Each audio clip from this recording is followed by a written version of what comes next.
Hello and welcome to yet another edition of Through Imperial Eyes. I'm your host, Braydon Leadbetter. And I'm your co-host, Jackson Daleen. What's going on, Braydon? Nothing much. If you are listening right now and you have not listened to our latest episode of our new series, Imperial Cantina, go ahead and check that out because this weekend we talked with actor Addison Brown about The Empire Strikes Back and everything we love about it. Everything there is to talk about Empire, we talked about it. So it was a good time. That was really fun. Fun. Yeah, yeah. Go ahead and check that out if you haven't. It was a fun conversation. But Jackson, what have you been up to for the past week or so, Star Wars wise? So as our listeners probably have known, I'm better and good now, but I had COVID, so I have been quarantined for the last week, and I spent most of my time just watching TV, doing nothing. I played some Battlefront, but I got Galaxy of Heroes.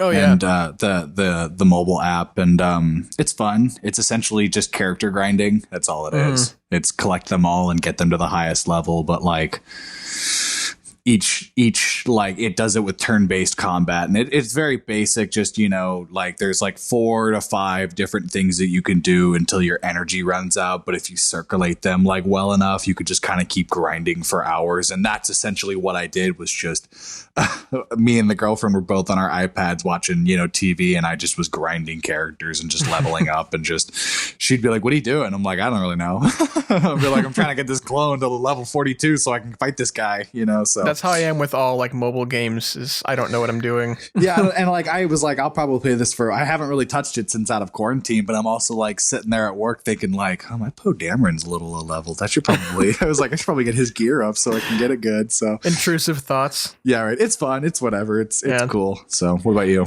I haven't really been doing much, but this week I did buy the Jar Jar Binks Black Series figure. Right, it's for audio listeners. I'm pointing to my figure for Jackson. I saw it. Okay, so here's the deal. My birthday was earlier last month, and I didn't know that Target gives you like a 5% discount, just like coupon to use for like that whole month. And I only had like a day left to use it. I was like, crap, I just need to use this. And then I also realized that there was also another toy coupon for like 10% off any toy. Oh, dude, cool. So I ended up getting like 20% off this $30 toy right here. And it just makes a nice addition to my collection. I needed some Jar Jar in my life. It's a really good, well-made figure. Really? And it's like, yeah, super detailed, and it just looks awesome on the shelf there. I don't know if I've owned any Black Series figures. I only have the Rey from The Rise of Skywalker and the Jar Jar. I think that's all I have Black Series wise. That's pretty cool. Now, so I noticed he's still in the box. Let's say, in your future dream world, your future dream home, when you have your Star Wars room, will you keep them in the box or will you take them out and pose them? Because I've seen both. I don't know. I think it depends on the figure. Like That's something fair.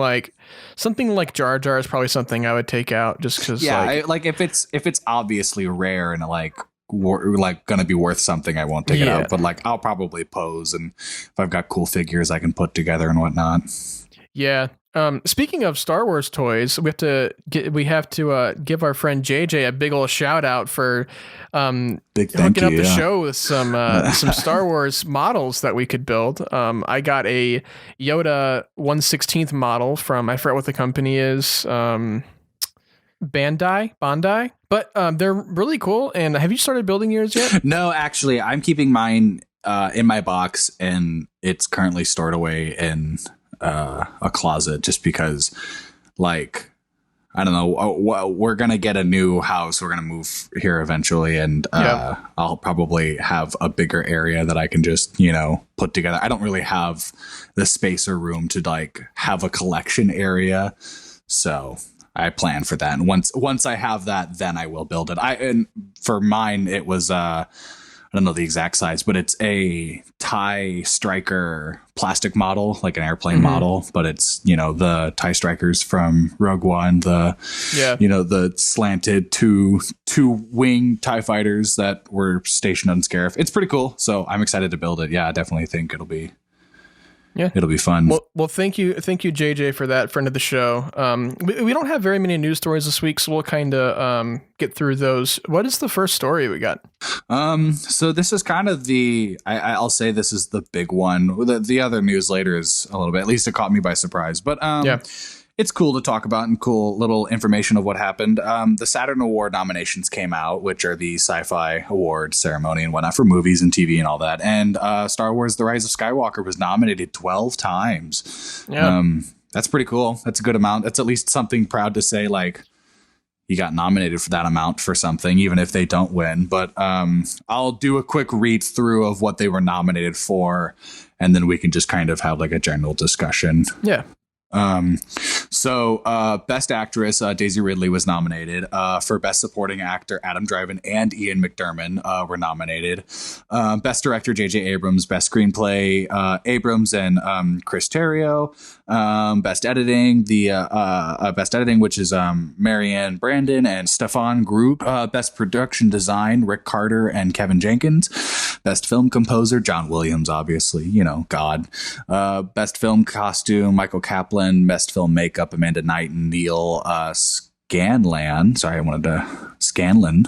Yeah, Neil Scanlan's like the big creatures guy. Oh, okay. That was he's been doing them all from like all the sequels. And stuff. I read Scanlan before, and then I had a brain fart reading it. And then finally, Best Visual Effects, which was by Roger Guyot, Neil Scanlan, Patrick Toback, Dominic Tohi. I think that's how you probably say that. So yeah, that's cool. I usually think movies like this take most of those awards with like production design, costumes and makeups and editing and all that fun stuff, Yeah. One that I think is very deserving of the nomination, I think, is John Williams, because one, this was his last Star Wars score, but also I think this is one of my favorite Star Wars scores from The Rise of Skywalker. I love the music from The Rise of Skywalker. I'd honestly have to listen to it to see if it stands out. I do like the motifs that he uses for the sequel trilogy, though. I love the themes that he created for the sequel trilogy. I think they're very good. Rey's theme, is just one of those Star Wars music that I always usually listen to. Yeah, and I love how Williams is able to create such new yet iconic themes, for each movie and each character. But also, I saw that Adam Driver was nominated for supporting. I think he's the best actor in the sequels by far. I agree. I was kind of hoping for an Oscar push for him for The Last Jedi, and we never got it. I was gonna say because like he's the best actor of the sequels, but he stands out in The Last Jedi. Yeah. I think that he is very deserving of the supporting actor award, especially, and Daisy Ridley, of course. Yeah. She's wonderful as always, and JJ directing, it's always 50-50. Critics love him, critics hate him. There's no telling what people think about JJ ever. I think with what he had and what he did, like he didn't make let me word this how I wanna I think he was able to successfully complete his vision and made decisions that, like, with his help, were very beneficial to the movie. Yeah. But there are other things that also happened. So, there's a lot of problems people have with his directing style, and, understandable. But it would be cool to see any of these nominations turn into a win. But at this point, who knows? I don't know when the actual award ceremony is. I think it's maybe a little bit later this year. June 26th. No. June 26th. June 26th. Okay. So yeah, they're on June 26th. So yeah, just be cool to see if The Rise of Skywalker does get any wins. Kind of going on to the next story. There's a new plush toy coming out for the Mandalorian for Grogu. It's kind of a small thing, but the Disney Shop website is releasing just these little plush Grogus with like bowls of food, like toy bowls of food thing, like so like you can make it look like he's eating this little food. in like tentacles and He's stuff. got like a little bowl of tentacles. Yeah, he's got like a frog. It would have been funny if he had like the little eggs. Yeah, that would be great. I think that's cool. I think it would be a great addition, especially to like the Grogu that everybody has. That I have the target with the big plastic head. What other? You think there are any other ways you can make Grogu into a toy that they haven't already done? I want to look at what they've already done, but I'm like, what's something absurd off the top of my head everything that Grogu could do? Oh, you know what I want? Those. What are those babies that like those baby toys you can feed them and then they poop? Oh my god! I want that, but Grogu eating the eggs and they poop out the frog creatures. Yeah. Feed critters to baby Grogu. Yeah, like a baby alive thing. Space poop. No, not space poop. He actually poops out the frogs that he eats. Oh, okay. He poops real poop. Yeah. But what do we have next? Up next, Jon Favreau was nominated by the DGA for directing Chapter 9, The Marshal. The DGA Award, the Directors Guild Award is what DGA is, and essentially they will be taking place on April 10th, and it will be a virtual one. That's good for him. I think it's kind of interesting that I think it's funny that they selected that specific episode when you can tell they're just kind of nominating him for creating the Mandalorian overall. Yeah, but also we got the crate dragon scene. And that was a really well directed scene. Yeah, that's true. And that whole episode is just it felt like a movie. It was like a one-act Star Wars movie, you know? It was like a nice Western, return to formula Star Wars kind of. Yeah, right. While also following monster movie motifs and I thought it was a great entry into the second season of The Mandalorian after watching the first season.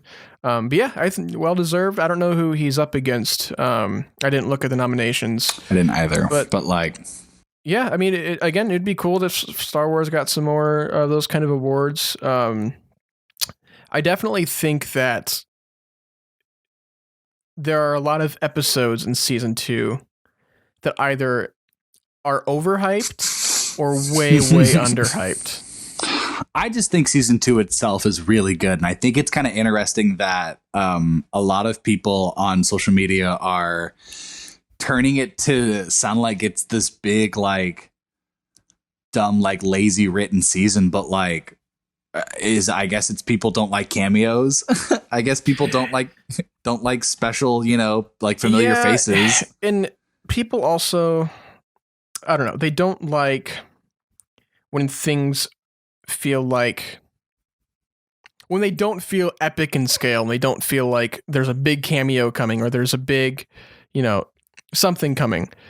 So one of my favorite episodes in season 2 was episode 2 with the frog lady and the ice spiders and all that fun stuff. Cause that's just what speaks to me as a fun Star Wars adventure without having to shoehorn in things like Bo-Katan and Ahsoka and Luke Skywalker, which I do love. I do love all those moments and all those characters we get to see in live action, but I just like whenever the story can speak for itself without relying on characters. Yeah, I'm not saying the Mandalorian season 2 does, cause the story does, it calls for those characters to be brought in. I just think that it doesn't need to do that when you have episodes like that are more contained. Yeah, I definitely agree that they 100% could have just built their own route of what they were doing, and I bet you everyone still would have liked it fine. But it's also the fun of let's see what some characters are up to that, some might mix that we wouldn't necessarily expect together. Yeah. Like Bo-Katan and Luke Skywalker in the same room kind of thing, Yeah. So well, speaking of The Mandalorian, we have a little bit of news here when it comes to the visual guide and the novel that were supposed to come out. We have heard tell that they have both been canceled. DK Books put out a tweet saying that their visual guide is no longer happening and that the story of The Mandalorian will continue to unfold on the screen. So it looks like they're more pushing towards keeping the stories told in the world of The Mandalorian kind of in the show itself instead of having these supplemental materials. At least for now, it looks like, because it looks like they're kind of keeping it under wraps what direction they're going for season 3, especially with the novel was supposed to be just some original story. Mando story. It was going to be some original Mando story, and that has been completely canceled. And they said the same thing. We're going to let the story continue to unfold on screen. Why do you think they're doing that? Like, what do you think is the purpose of them just canceling these publications that are supposed to come out? Initially, I thought this was a damage control response to firing Gina Carano. I still also kind of think it's that. I think they're changing. Like they low-key had a lot of Gina Carano I think they're stuff, changing and they're like, stuff up, to dude. essentially make it to make it more obsolete. Do you remember when Rise of Skywalker came out? And the visual guide came out afterwards, and it was revealed that hold on, I want to get her name right before I Naomi Aki's character, who was Janna, they're like the horse riding people on the Endor moon and whatnot, you're right, Skywalker. It was revealed that her character was the long lost daughter of Lando in the visual guide. Well, it's alluded to. It's not confirmed. It's like alluded to, but it's like, like the whole thing is that like she was taken and whatnot, and it was like heavily, it was like more solidified in the visual guide that like they were related rather than it being like, they just look at each other in the movie. So I almost wonder. Let's find out. Yeah, right. I almost wonder if the Mando visual guide had stuff and then the writing teams showed up and were like, hey, we're changing things more, not necessarily maybe with just Gina Carano's firing, but just kind of plot stuff in general. Maybe they just want to keep Mando to the TV and merchandise toys. I didn't think about it. That is probably exactly why they're pulling those publications, because they probably did have stories with Cara Dune in them. And I think they're basically planning on just setting that character to the side and never bringing her up again. That's kind of disappointing, but like, I guess that's cool or whatever. Yeah, I'm assuming that's what's gonna happen with that. But yeah, what is the last story before we get to our discussion? So the final story, Disney CEO Bob Chapek reaffirms that Kathleen Kennedy's secure future at Lucasfilm. Apparently, there was kind of some word going around that she was probably going to be. There's been word going around for that since 2015. Yeah, that's true. There was newer rumors that she may be leaving recently. She's not. Earlier, this was today. Was this today? Yeah, earlier today. Yep. Disney hosted a conference call for their investors to discuss the state of the company, essentially. Quote, "We've been absolutely thrilled that we can have the creative talent in our company, the likes of Kathleen Kennedy. We look forward to having Kathleen directing Lucasfilm activities for years to come." That's from Bob Chapek, the CEO of Disney. Yep.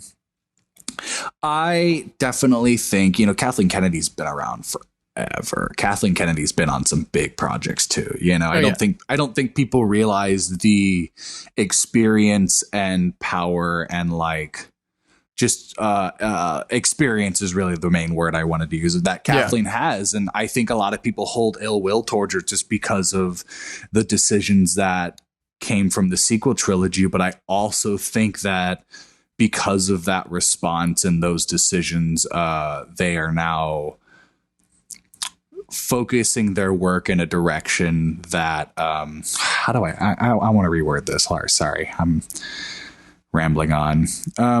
She's got the experience, that after making some calls that were questionable from the sequel trilogy and getting that response, she's smart enough to know what people want, what people like, to make further and more content that people can fully enjoy all the way around, Yeah. And I think that a lot of people immediately want to turn blame at her when it comes to every single detail they hate about the sequel trilogy. But she didn't have. There's a lot of man babies on the internet that kind of claim that she disgustingly brought feminism to Star Wars and that she has an agenda that she's bringing to Star Wars that's trying to make women take over. Yeah, strong female characters didn't exist in Star Wars before Kathleen Kennedy. A lot of disgusting takes on like why feminism is bad for Star Wars and like all this stupid stuff.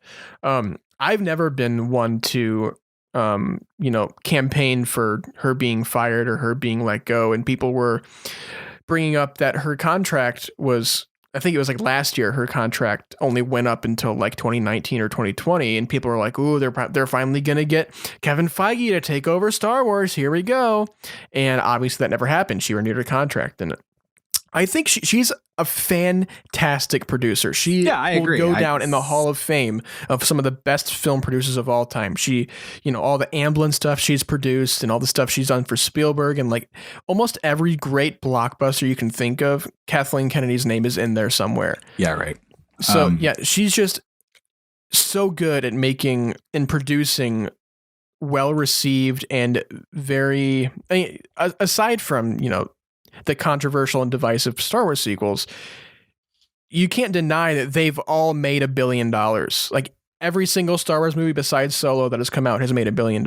And like, there are bad calls. Like, that's okay. Like, at least people are willing to admit that there were mistakes without like admitting that like the whole thing is garbage. It's mainly just people, trolls on the internet, just saying, she ruined this and now we have to ruin her. And I'm just like, it's like easy there. Yeah, you've never made a mistake. Like, I kind of tone all those people out. And I personally don't think the sequels, I don't think there were mistakes. I recognize that there are aspects about the production of the sequels that could have been more organized and they could have been a little more cohesive.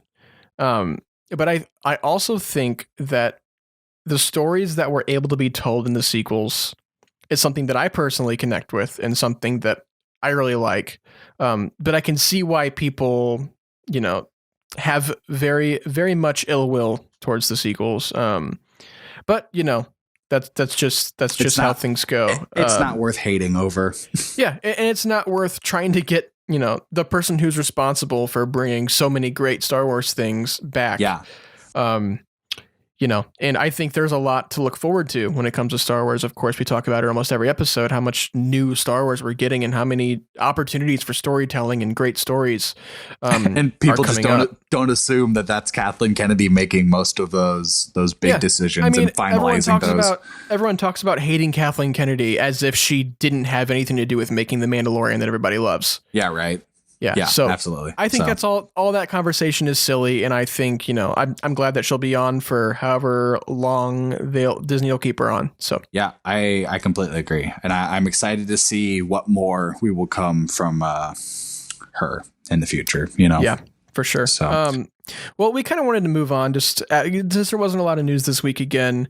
We kind of wanted to come on and talk about some of our favorite weapons in Star Wars. I mean, of course, lightsabers and blasters, but also some more obscure weapons that aren't really talked about enough. So kind of starting out, what do you think is your favorite just type of weapon in all time of Star Wars? I think to stick with classics, I'm a big fan of the Stormtrooper blasters. I'm blanking on the name of it right now. Oh, the E11 blaster? Is that what it is? The E11? Yeah. Then what's Boba Fett's blaster? The EE3. I'm sorry. It's the EE3 is Boba Fett. So yeah, so my top three are the E11s, the Rebel, rifle that they had like the little scope on it, but it looked longer, looked more like a classic kind of rifle to it. And then Boba Fett's EE3. I like just the weird kind of shape to it, but like, it looks like a very like common, like it's a tube and a stock. Like that's all it is. Mm-hmm. But like, I just always thought it looked cool. Like it was so bland. It's such a simple design, but like they made it look neat and like it's a blaster. Would you expect that to be like a gun, Yeah, I think the way my list kind of goes, it's kind of weird. One, of course, the lightsaber. I mean, that was my go-to weapon of anything Star Wars as a kid. Was just like, that was the reason why I loved Star Wars so much, was the lightsabers. Chewbacca's bowcaster. Oh yeah, love that thing. This is also an honorable mention, but I also love Han Solo's. I was going to say his blaster pistol, the DL-44. That's his blaster. Yeah, yeah, and then also the Death Star is a super weapon. the big gun. Yeah, they should have just called it the big gun. But yeah, I love the Death Star as a weapon too. Well, I'll throw in just a little side question that we can talk about. What's your favorite sounding weapon? Like Definitely the lightsaber. The Absolutely lightsaber. the lightsaber. Yeah. It's actually for me. It's Jango Fett's pistols. Oh yeah. His in Attack of the Clones, his shing shing sound. I love that. I just thought that was always a very like aesthetically pleasing sound. Yeah, and we also can't forget about this. The what are they called? The thermal detonators.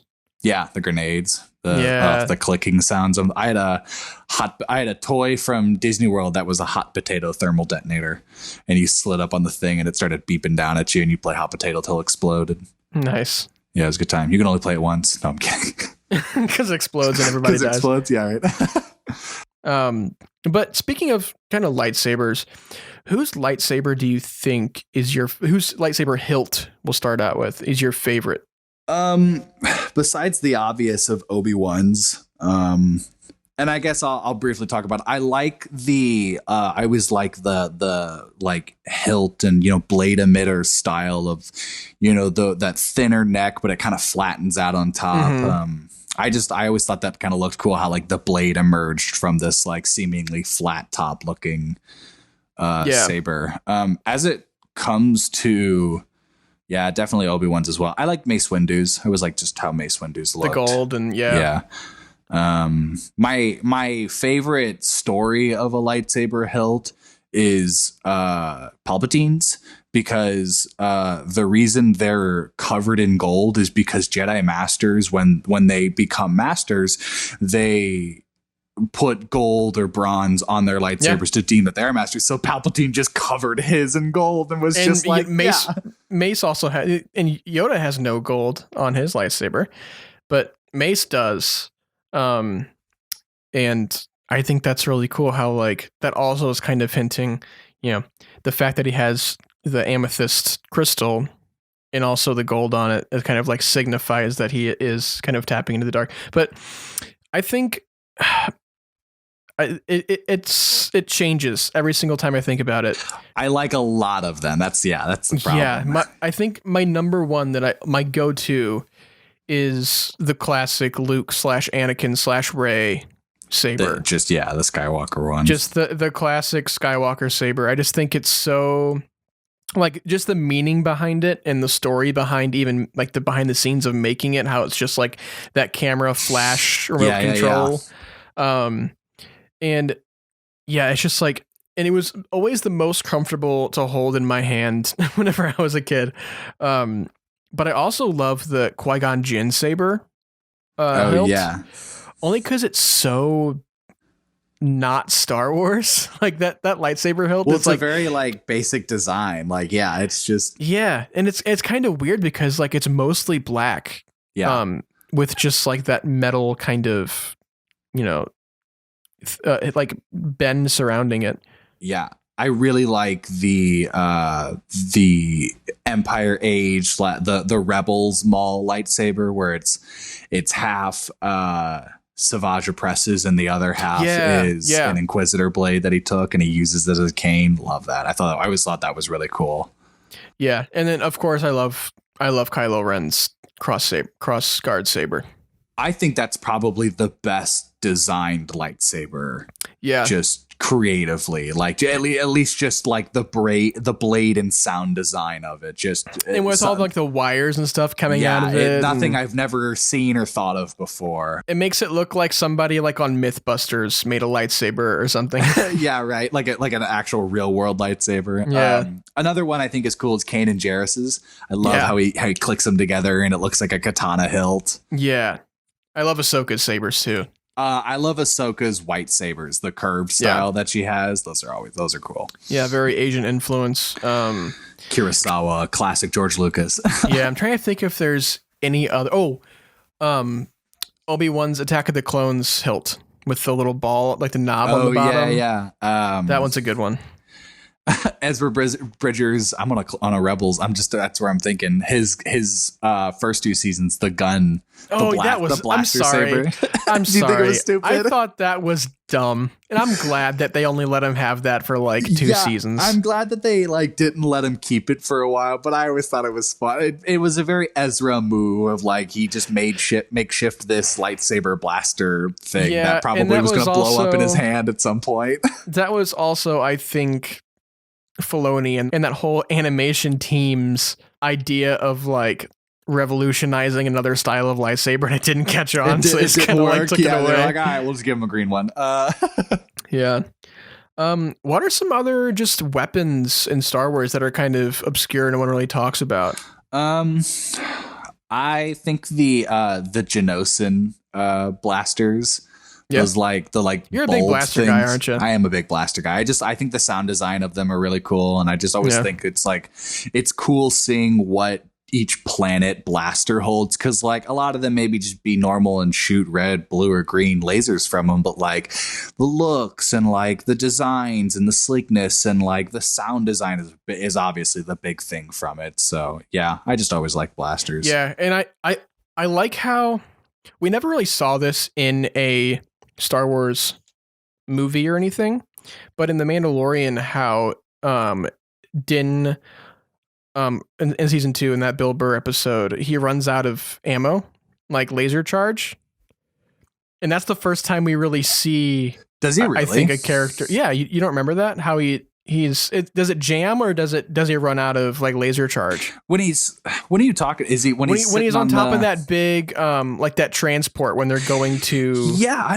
maybe it does jam, or I guess it does run out of charge. I think he runs out of charge or something, and that's the first time we ever, because you always imagine that's just like unlimited blaster action. But like they've talked about like ammo and whatnot and like conserving it, but yeah, we've never seen it happen. Like it happened. I agree in the story. Yeah, I just think that's kind of a cool thing. And then there's some other honorable mentions. Obviously, the Beskar staff. The Beskar. I mean, that's just so cool. The Tuscan Raider. Is it Gatterfi? The big, Oh yeah, the thing that Boba Fett is able to just rip people apart in. Yeah. And there's also, in The Force Awakens, we have those like riot control batons with the tasers at the end that can go against lightsabers. Well, I think it's cool, like how technology, as the eras progressed, like became more suitable to fight against lightsabers, because that was like the most dangerous thing you could encounter. Yeah.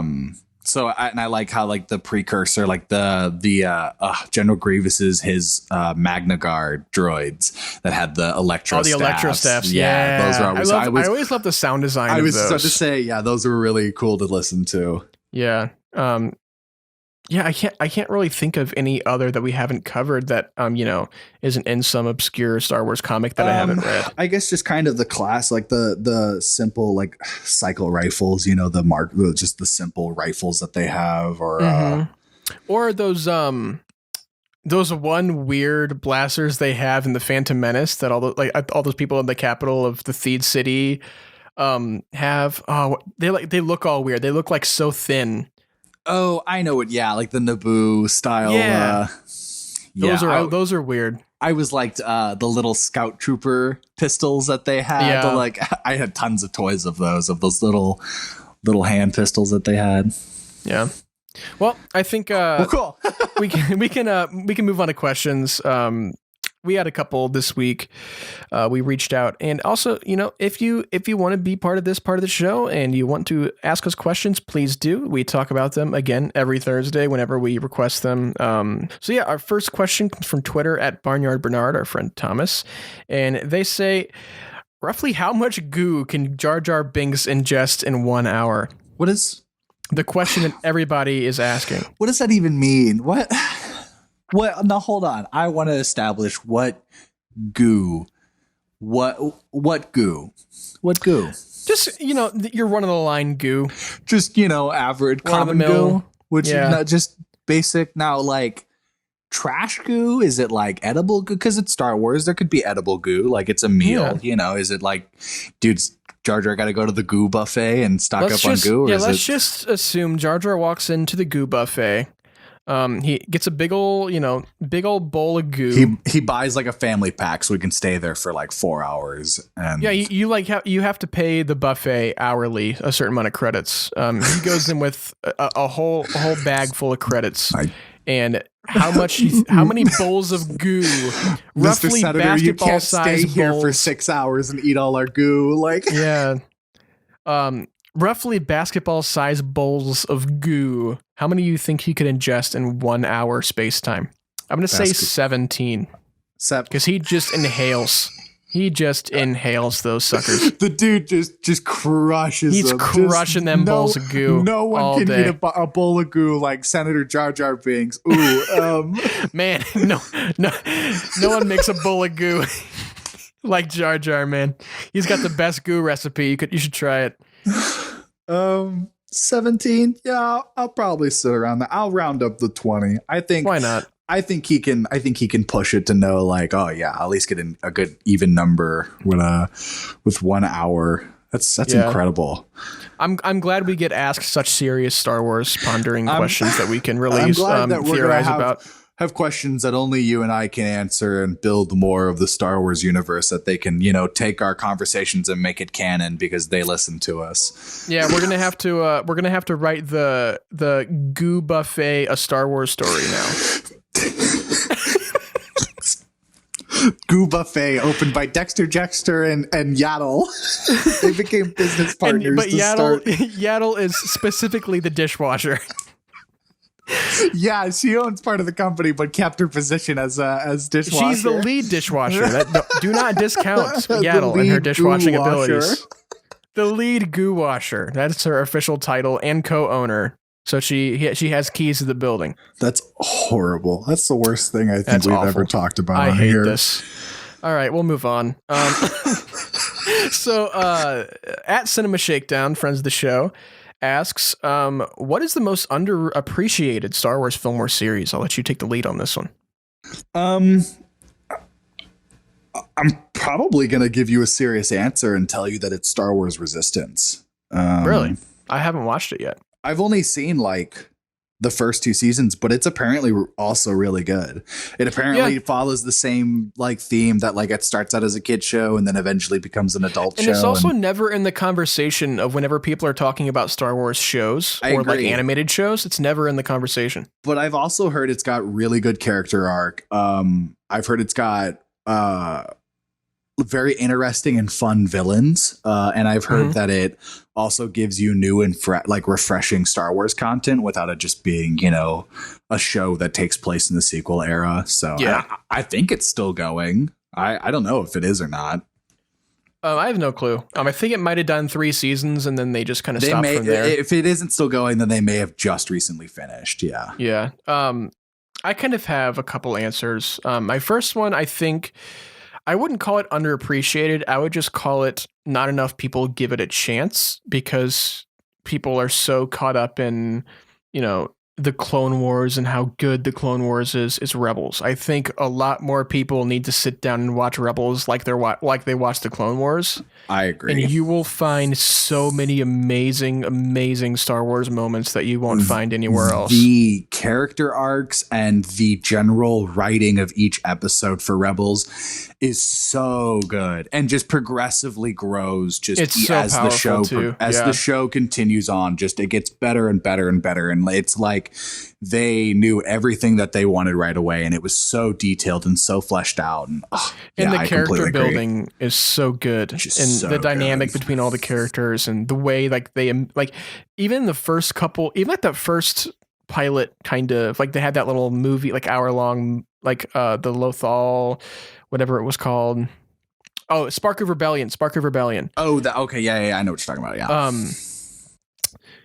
I think even in just that, you come to like, and you know these characters so quickly, and you kind of, you got Zeb, and you got Kanan, and you got Ezra, and you got all these, Sabine, so many great, and you got Chopper.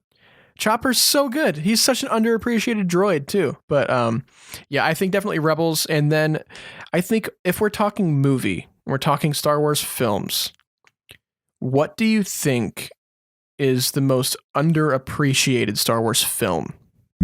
Well, underappreciated. Just in your view, just one that you like a lot that not a lot of people do. It's Attack of the Clones. It's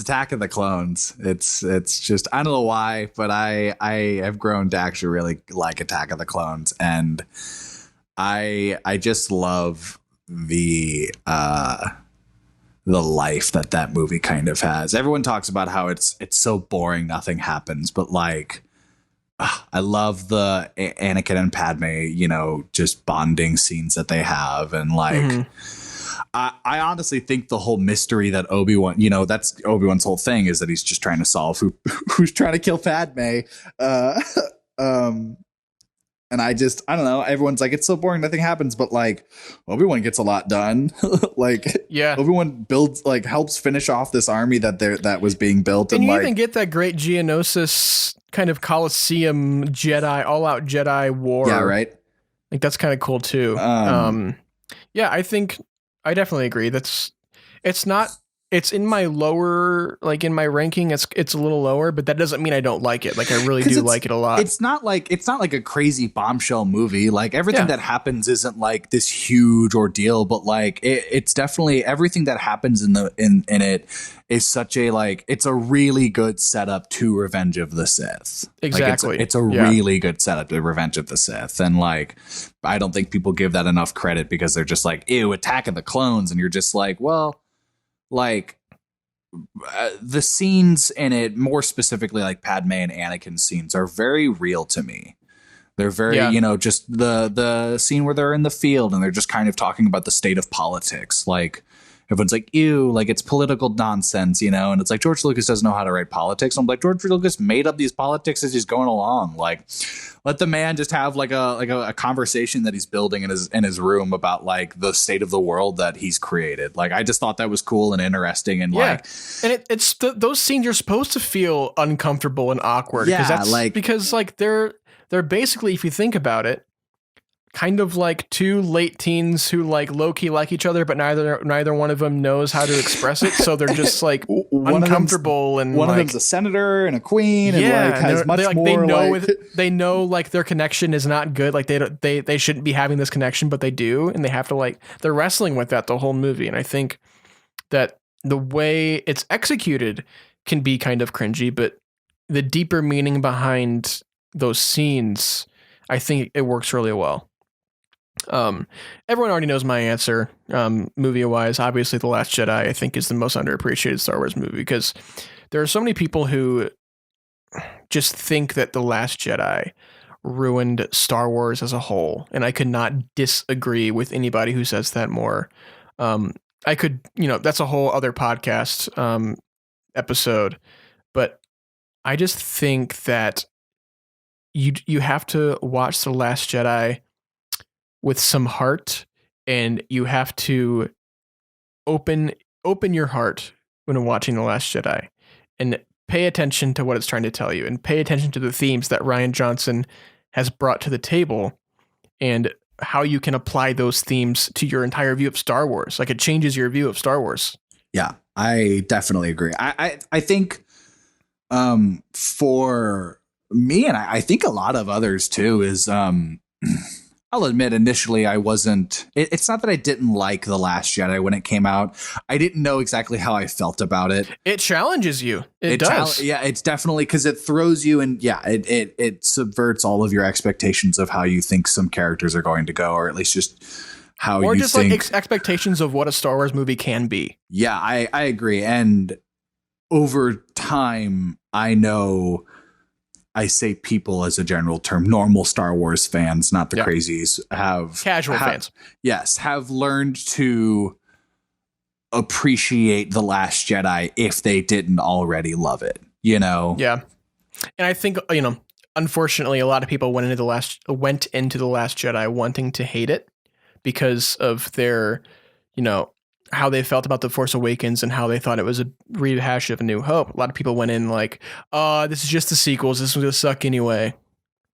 I guess. But, yeah, again, it was even worse with things like Solo and Rise of Skywalker. Like, that was crazy.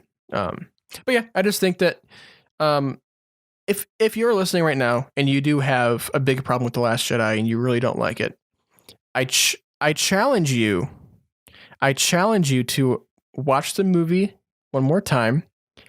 Open your heart. Listen to what the characters are saying. Listen to what is going on in the movie. Try to keep yourself free of judgment. I know it could be hard, but if you do that, I think a new appreciation will grow within you when you're watching the movie.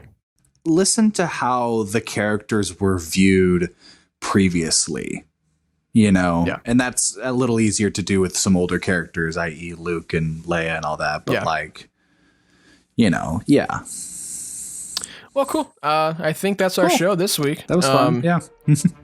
Well, thank you guys for listening to our news episode this week. If you want to find us on our social medias, you can find us at through Imperial Ice Pod on Instagram and at Imperial Ice Pod on Twitter. And for the YouTube, you can search us up right there. It is through Imperial Ice Podcast. And if you search that up, will come up. Please subscribe. We do release all of these episodes on YouTube as well. And also, make sure to tune in next week, or I guess to be the end of this week, Saturday. We'll be talking Return of the Jedi with a special guest. Jackson, where can they find you on your social medias? You can find me on Twitter at QuacksonScaleen. That's QUACKSON, and then Scalene like the triangle. You can follow my photography Instagram, which is at Daleen_photography, and Daleen spelled DALEEN. Braydon, what about you? As always, you can find me on Twitter at Braydon and on Instagram at braydonleadbetter, just my first name, last name. So please, guys, if you do have questions, we do take them at the end of the show. As you can see, please hit up our social medias, anything that we just said before. We really do appreciate questions and giving us discussions to talk about that you guys actually want to hear us talk about instead of us kind of guessing what we think people want to hear. But yeah, and there's also an option. There's a link in the show notes for this if you want to leave us a voice message too. You're basically a guest on the show when you do that. So go do that. But yeah, like I said, please be on the lookout for this weekend for our next Imperial Cantina episode. But until then, if Jackson doesn't have anything else. Actually, happy belated birthday. By the time this episode will come out, it'll be belated, but it's today while we're talking, to Oscar Isaac. Happy birthday, Oscar Isaac. Good for Oscar Isaac for making it another year. So yeah, that's all I got. Cool. Well, happy birthday, Oscar Isaac. And until next week, may the Force be with you.